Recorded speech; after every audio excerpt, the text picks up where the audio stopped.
FM News Talk 97.1 podcast. One issue that we've discussed at length is Metrolink and why they can't seem to have solved this recurring crime problem. It just seems to have gone on and on and on and on, and I'm not really sure why. But it's happened through the years. Tom Sullivan is joining us right now. Tom has been someone I've known through the years who's kept an eye on transportation and tax issues and issues on Metrolink. And Tom, it's great to have you on the show again. How are you? Nice to be with you, Mark. Doing fine. Well, thank you. Yeah, I saw the letter that you had put out, sometimes we tend to compartmentalize things and we have a short memory and we don't remember that, well, didn't we just have this conversation 2 years ago or 5 years ago or 10 years ago? When it comes to the issue of security on Metrolink, it has been an issue almost from the beginning. Is that correct? That's correct. It's been an issue and it keeps recycling.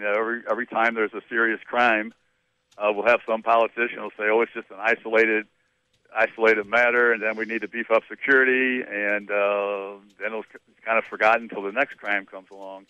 And so right now we have a rather bizarre situation where you have Metro blaming the police departments, and the police departments are blaming Metro, and the county prosecutor is saying he can't prosecute the fare violations. So it's become probably, even though they've had 25 years to straighten this out, it's become something of a mess. Next week, the county council is going to have a special meeting just on this, and they're going to try and figure it all out. Finally.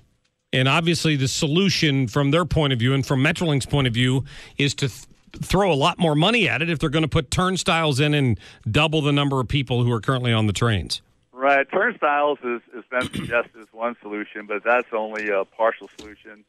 As has been pointed out, you can easily, anybody that wants to can get by those. They had a situation in San Francisco just a couple of weeks ago where you had 40 or 60 troublemakers. They just jumped right over the turnstile and got on the train and was causing all kinds of trouble. Another issue is how many police are they going to actually put on the trains, and that's been doubled supposedly by the county, but nobody quite knows how many are actually what's really needed and what they're going to. You know, what additional police are going to put on. So, I mean, it's an ongoing issue, and like I say, that's part of the reason the county council is going to have a special meeting. Sure. Well, I mean, it's a numbers game, and if it just comes down to turnstiles and more people, to quote our friend Elliot Davis over Channel 2, you paid for it. They're going to have to get that money somewhere to double the number of officers they have on these trains, and then they've got to get that cooperative agreement going so that when they make arrests, they can actually be prosecuted. Oh, that's for sure. Metro's trying to say that they don't have, that they need more authority because, there's apparently state laws that prevent them from actually having certified police officers. They're just security officers, and they think that's going to help to a certain extent. I would say turnstiles might help somewhat, and again, the idea is keeping the troublemakers off the train as best as they can. Money is certainly not a problem for Metro. You have to realize in 2010, county voters approved a half-cent additional sales tax for them, and that gave them a 100% increase in what St. Louis County was giving them. So they've got plenty of funds. It's a question of how they're spending it. In this letter to the group that you sent them, you pointed out a problem that they had back in 2008 at that Forest Park Metrolink station. What was your point there? Well, that was a pretty bad situation where you just had dozens of troublemakers descending on the station, basically beating up everybody in sight. There was a family of 5 that was knocked down, and the son was kicked maybe 15 or 20 times, fractured his eye socket. And after that, we had the same situation again. In fact, it was Mayor Cruzen, who was then an alderwoman. She said, "Oh, it's just an isolated matter that we, it's nothing to get all that worried about." And again, they said, we're going to beef up security, we're going to have more police, et cetera. And then today we're kind of in the same situation again. So as you've mentioned, it's a cycle that just keeps repeating itself. At some point, they're going to have to find a solution.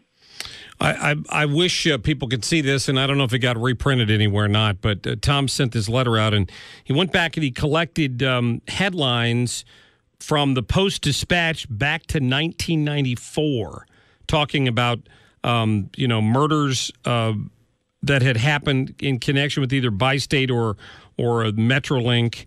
1994, 1997, 2000, 2006. I mean, I'm just kind of picking some of these at random. Many years ago, they were talking about the fact that they needed more officers on there. I talked to somebody from Metrolink about this who didn't want to go on the air, but who told me, we have about 25 trains running at any given time. So do the math. If you've got 2 officers on each of them, you've got 50 officers a shift, and they run 3 shifts a day. That's a pretty significant number of people you would need to man the trains all the time. And you brought up the BART situation out in San Francisco. They've adopted a new policy where if people jump the turnstile to try to get on the train and look like they might have ill intent, they'll just wave the train on past. The train won't even stop at the station. They just get on the radio and they just keep going.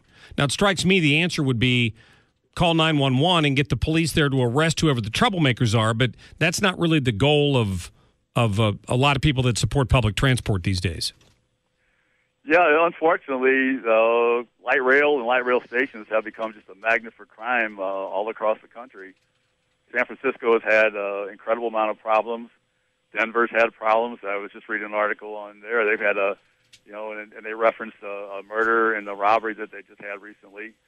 And in Minneapolis, there was an article talking about how they've had serious crimes all across the Twin Cities. So it's become quite a problem, not only in St. Louis but around the country. And trying to find a solution isn't easy.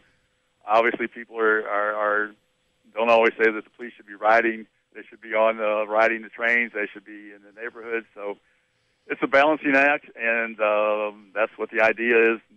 For the council, they're going to try to figure out what's needed, what resources are provided now, and what the situation is as far as funding. But like I said, Metro has never had a problem with money. The problem they've had is organization. Yeah, I mean, that's true. That's kind of what it comes down to. I don't know if there's I don't know if it'll get fixed this time or not, but at least, maybe you've heard this before, at least it seems like they're taking a run at it. Is that the wrong way to phrase it, or do you believe that? I think they're more serious about it at this point, and I think they're going to, if they need to get legislation in Jefferson City, they might try to do something along those lines. But, I mean, to have a situation that we have now is just untenable, where you have the police departments sniping at Metro and Metro sniping at the police departments, both of them saying that the other ones are not doing their jobs, and then you have the prosecuting attorney.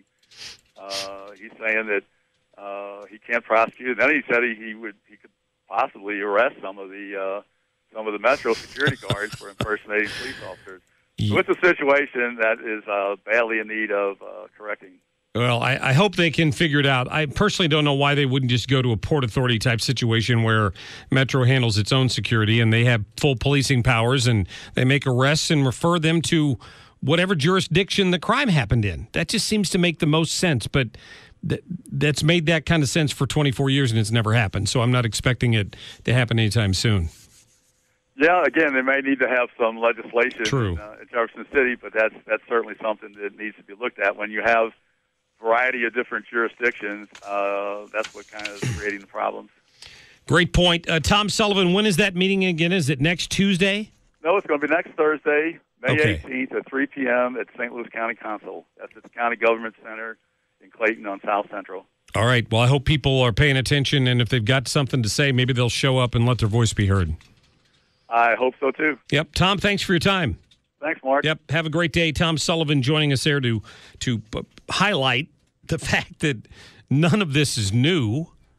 When I first moved here in 1993, the trains had just started rolling, and they were having problems back then, and everybody said, oh, it'll be okay. It'll work its way out, and we'll put more officers on the platforms. But that doesn't solve anything.